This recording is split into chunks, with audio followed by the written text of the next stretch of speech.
আসসালামু আলাইকুম এভরিওয়ান। আশা করি সবাই খুব ভালো আছেন। আলহামদুলিল্লাহ আমিও ভালো আছি।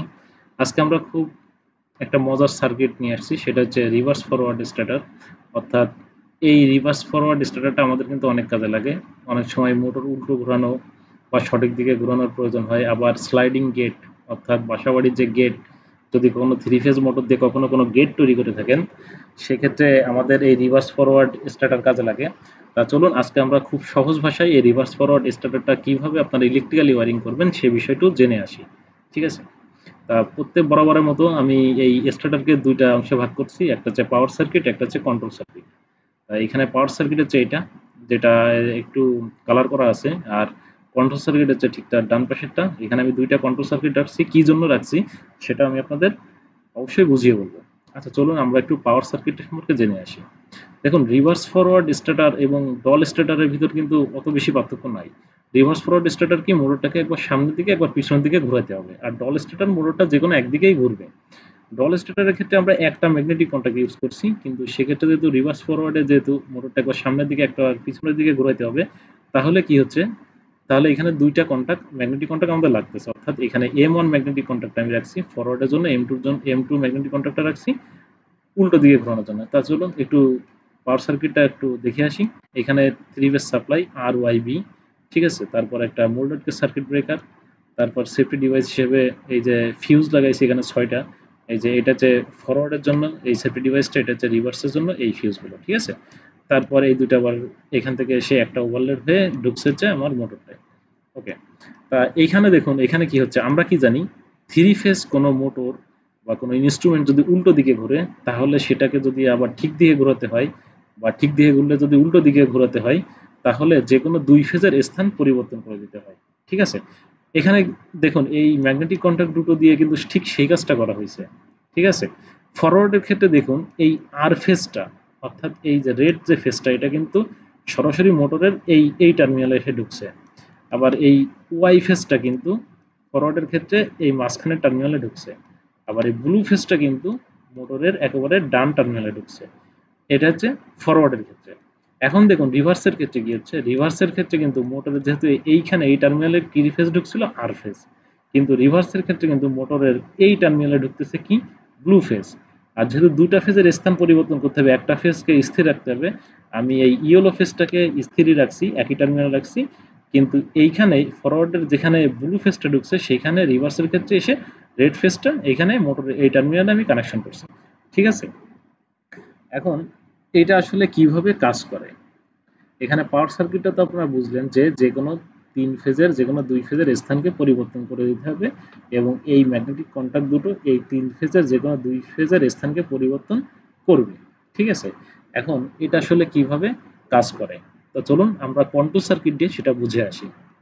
আচ্ছা, প্রথমে আমরা এই প্রথম কন্ট্রোল সার্কিটটা একটু আলোচনা করি। দেখুন, এখানে কন্ট্রোল সার্কিটের জন্য এখানে আমি একটা কন্ট্রোলিং এর জন্য একটা এমসিবি নিছি, অর্থাৎ এটা মিনি এসি সার্কিট ব্রেকার, তারপর একটা ফিউজ, তারপরে ওভারলোড যে রিলে আছে, এটা নরমালি ক্লোজ কন্টাক্ট থেকে আমি কানেকশন নিছি কিসে, একটা স্টপ পুশ বাটন সুইচ। অর্থাৎ স্টপ পুশ বাটন সুইচ কিন্তু সবসময়ের জন্য নরমালি ক্লোজ থাকে।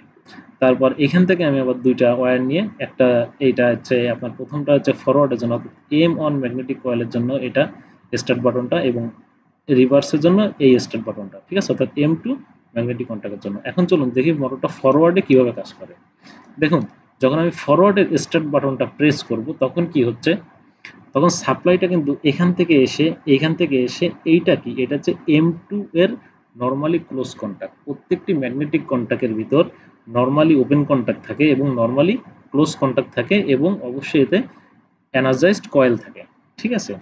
এখন যেহেতু আমি M1 অপারেট করতেছি, তাহলে কি হবে, M2 নরমালি ক্লোজই থাকবে, নরমালি ওপেন নরমালি থাকবে, নরমালি ওপেনই থাকবে। কিন্তু যখন আমি M1 অর্থাৎ ফরওয়ার্ড যে ম্যাগনেটিক কন্ট্যাক্টটা, ওইটা যখন আমি ওইটার কয়েলকে যখন আমি এনার্জাইজড করব, তখন ওটা নরমালি ক্লোজ হয়ে যাবে নরমালি ওপেন, এবং নরমালি ওপেন হয়ে যাবে নরমালি ক্লোজ।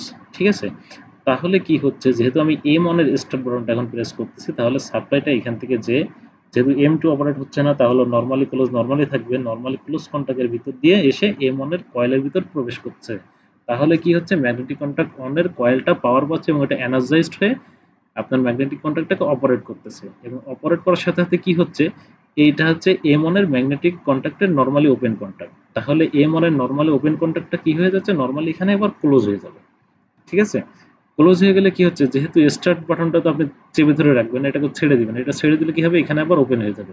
এখানে ওপেন হয়ে গেলেও যেহেতু এইটা একবার অপারেট হওয়ার সাথে সাথে এই M1 এর যে নরমালি ওপেন, এটা যদি নরমালি ক্লোজ হয়ে গেছে, তাহলে কি হবে, সাপ্লাইটা এখান থেকে বাইপাস হয়ে এখান থেকে এসে এই কয়েলটাকে এনার্জাইজড করে রাখবে, অর্থাৎ মোটরটা এখন ফরওয়ার্ড দিকে ঘুরতে থাকবে।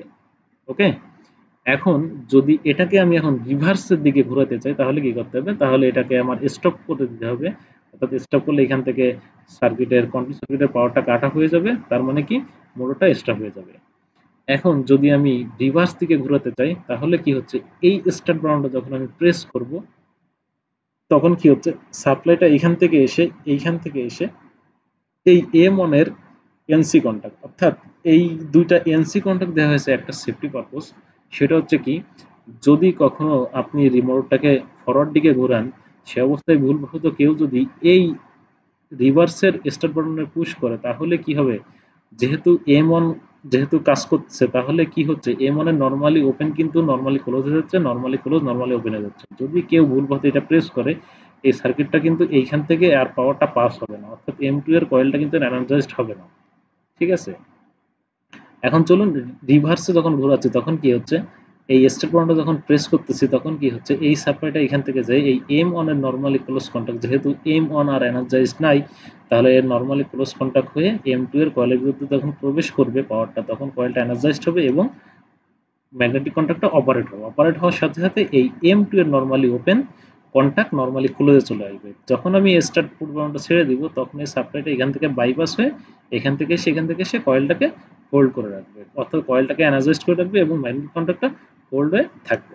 ঠিক আছে, এইটা হচ্ছে এই কন্ট্রোল সার্কিটটা, যেখানে আপনার দীর্ঘ সময়ের জন্য মোটর ফরওয়ার্ড অথবা রিভার্সে ঘোরানোর প্রয়োজন হয়, সেক্ষেত্রে এই কন্ট্রোল সার্কিটটা ইউজ হয়। এখন কথা হচ্ছে, বাসা বাড়িতে যদি আপনি কখনো এই 3 ফেজ মোটর দিয়ে স্লাইডিং গেট তৈরি করেন, তাহলে সেক্ষেত্রে কিন্তু মোটরটাকে এরকম কয়েল, মানে এত সময় ঘোরানো বা এত সময় ফরওয়ার্ড দিকে ঘোরানো, এত সময় রিভার্স দিকে ঘোরানোর প্রয়োজন হয় না।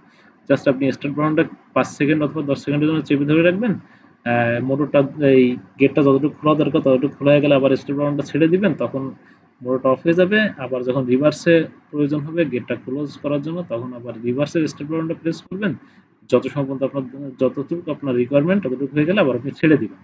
ঠিক আছে, তাই এই কন্ট্রোলটা কিভাবে করতে হয়, এটা খুবই সিম্পল। জাস্ট এখান থেকে একটা, এই কন্ট্রোলিং এর জন্য একটা এমসিবি, ফিউজ, ওভারলোড রিলে, এখানে কোনো স্টপ বাটনের দরকার নাই। ঠিক আছে, যেহেতু আপনি মোটরটাকে দীর্ঘ সময়ের জন্য রান করাচ্ছেন না, ঠিক আছে, খুব অল্প একটু সময়ের জন্য, জাস্ট এখান থেকে এসে এই প্রথম যে স্টার্ট বাটনটা, এইটা আমি নিয়ে গেলাম হচ্ছে কি M1 এর কয়েলে।